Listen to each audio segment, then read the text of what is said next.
পুজোর blog part 2 তে তোমাদের সবাইকে ওয়েলকাম। তো এখন আমরা যাচ্ছি হচ্ছে অন্নকূটে খেতে। রেডি হয়ে গেছি অন্নকূটে যাওয়ার জন্য।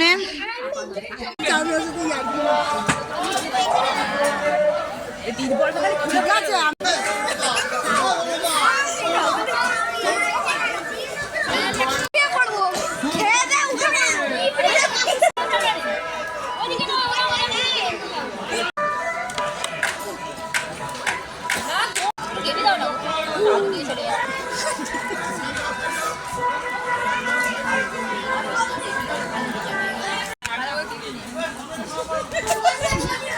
একদম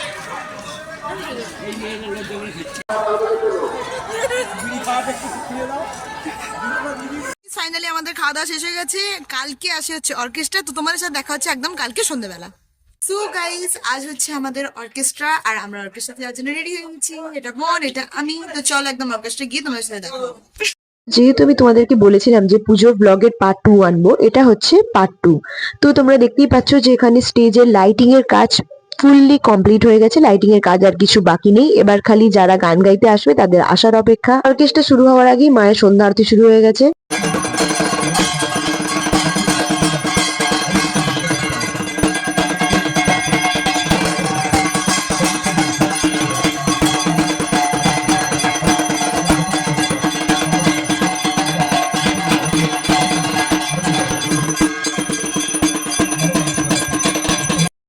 স্টেজ পুরোপুরি তৈরি হয়ে গেছে, তাই জন্য আমরা সবাই এখানে ভলেন্টিয়ার কাট করে রেডি হয়ে গেছি। আর দিম্মা আর আমার মেজ দিম্মা এখানে বসার জায়গাগুলো সব ঠিকঠাক করে রাখছে। আর এই যে যারা ড্রাম বাজাবে, কলকাতা ব্লুজ ব্যান্ড, এই ফেমাস ব্যান্ডটা আমাদের এখানে ফাংশনের জন্য এসেছিল, তারা এখানে এসে নিজেদের জিনিসপত্রগুলো একটু রেডি করে নিচ্ছে। অর্কেস্ট্রা এবার এখানে ফাইনালি শুরু হয়ে গেছে। আমি এখানটা ইচ্ছা করি আর ভয়েস ওভার দিইনি, তোমরা পুরো ব্লগটা জাস্ট শুধু ফাংশনটা এনজয় করো।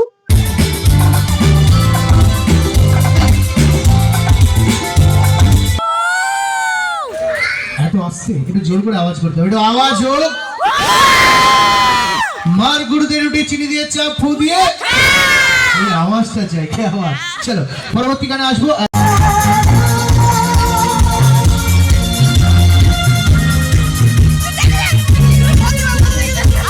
তাই তো নাকি? রিদিমিক গান মানে কিন্তু একটু হালকা ডান্স নাম্বার গান, ঠিক বললাম কি? হবে এখানে বাচ্চার মায়ের চেষ্টা করি সকলের জন্য। আচ্ছা, প্রথমেই আমার ঝিকিরা ভারতী সংঘের কর্মকর্তাদের আবদার আমার প্রতি, যেটা যে আমার পরিচয়টা একটু করিয়ে দিতে হবে। আমার পরিচয়টা দেখো হালকা করে। আমার বাড়ি হচ্ছে সুদূর ডানকুনি, কেউ চেনেন ডানকুনি? হুগলি ডিস্ট্রিক্টের মধ্যে একটা ছোট্ট শহর ডানকুনি, ডানকুনিতে আমার বাড়ি।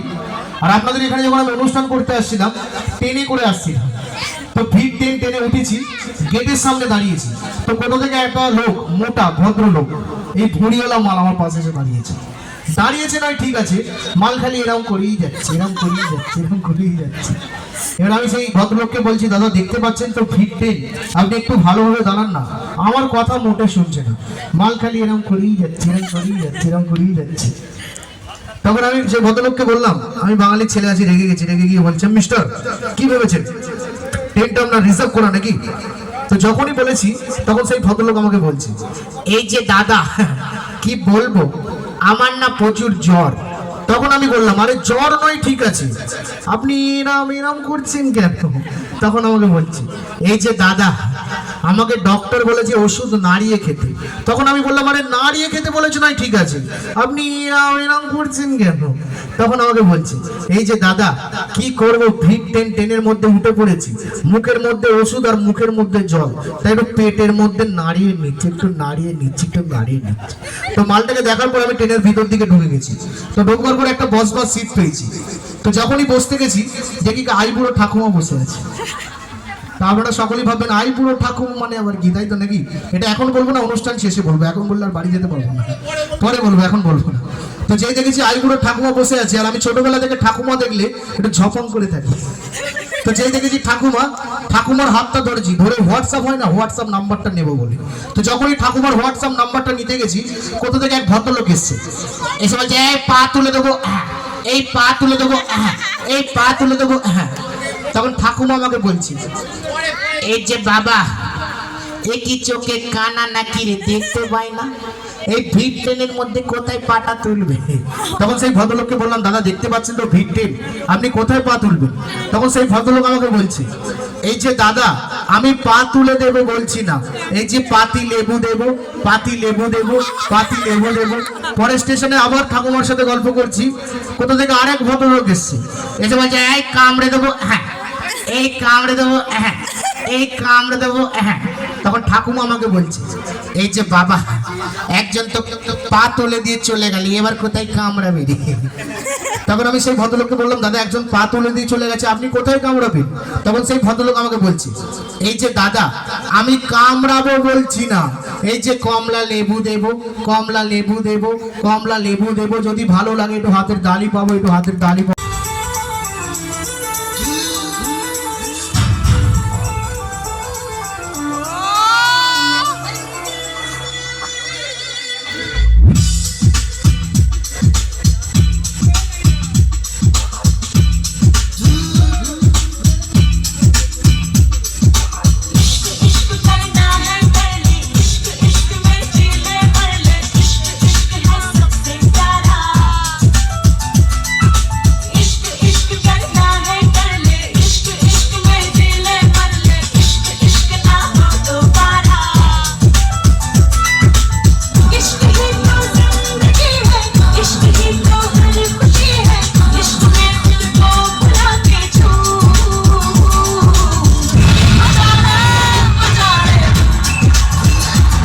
আমাদের ফাংশনে যে মেল সিঙ্গার গান গাইতে এসেছিল দিব্যেন্দু দা, তাকে আমি এখানে বরণ করে নিচ্ছিলাম। যেহেতু আমি ভিডিওটা করিনি, অন্য কেউ করেছে, তাই ভিডিওটা এরম বাজে ভাবেই করেছে।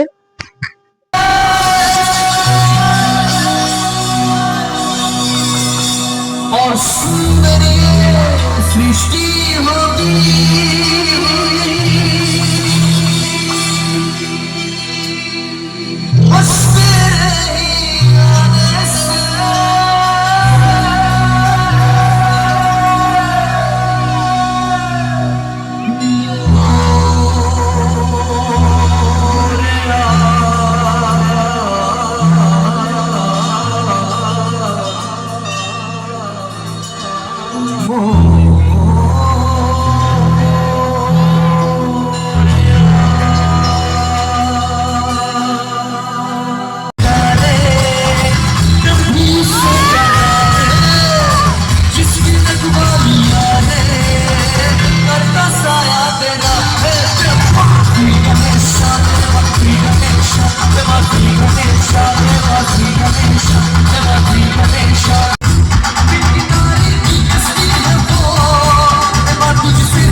তো সিঙ্গার ছাড়া আমাদের এখানে একজন আর্টিস্ট এসেছিলেন, তিনি দরিদ্র হওয়ার অ্যাক্টিং করছিলেন। আর এনার অ্যাক্টিংটা আমার এত ভালো লেগেছে, আমি তো প্রথমে ভাবলাম এটা হয়তো রিয়েল, তারপর দেখলাম না না, অ্যাক্টিং করছে।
যেহেতু আমরা সবাই জানি আমাদের ফেভারিট সিঙ্গার জুবিন গার্গ আর আমাদের মধ্যে নেই, তো দিব্যেন্দু দা যিনি আমাদের এখানে গান গাইতে এসেছিলেন, জুবিন গার্গের একটা ফেমাস সং মায়াবিনী গানটা রিপ্রেজেন্ট করছেন। তোমরা শোনো।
তারপর আমরা এখানে আমাদের সেকেন্ড ফিমেল সিঙ্গার স্বর্ণালীদিকে বরণ করে নিচ্ছিলাম। প্রথমে যিনি এসেছিলেন তাকে তো বরণ করেছি, বাট সেই সময় কেউ আমার ভিডিওই করে দেয়নি, তার জন্য বরণ করার ক্লিপ নেই। করে নেওয়া হলো। আচ্ছা, এখনো বাকি আছে। একটা সুন্দর পুষ্পস্তবকের মাধ্যমে বরণ করে নেওয়া হলো। থ্যাংক ইউ সো মাচ, অসংখ্য ধন্যবাদ। থ্যাংক ইউ সো মাচ এত সুন্দরভাবে সম্বোধনা জানানোর জন্য।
সো ফাইনালি এখন আমরা যাচ্ছি হচ্ছে ঠাকুর বরণ করতে। মানে এই কটা দিন অনেক মজা করলাম, অনেক আনন্দ হলো। এবার মন খারাপের পালা, কারণ আজকে ঠাকুর চলে যাবে আবার সেই একটা বছর পর। তো মাসি এখানে এই যে বরণডালা নিয়ে রেডি হয়ে গেছে, ও বরণ করবে। আমি ভাত খেয়ে ফেলেছি, তাই আমি বরণ করতে পারবো না। আর এটা হচ্ছে মাসির মা, আমরা সবাই মিলে এখন যাচ্ছি বরণ করতে।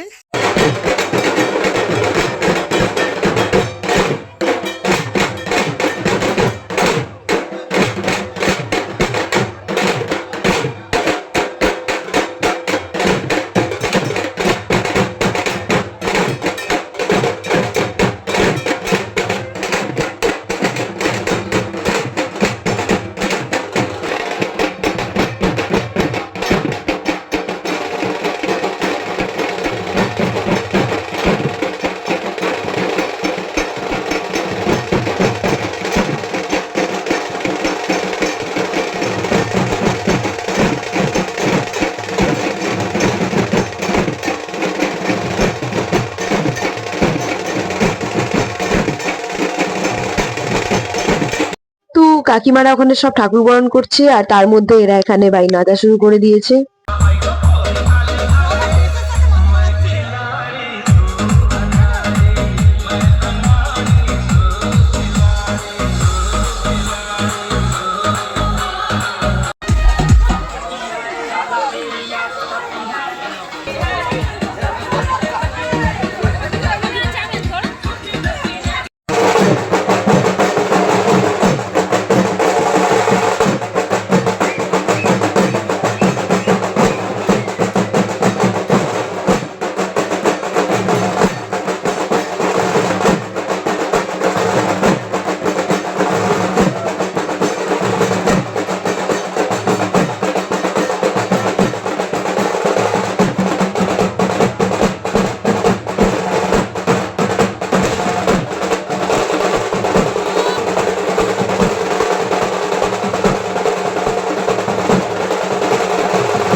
এখানেই শেষ আর এখন আমরা যাচ্ছি হচ্ছে বাড়ি।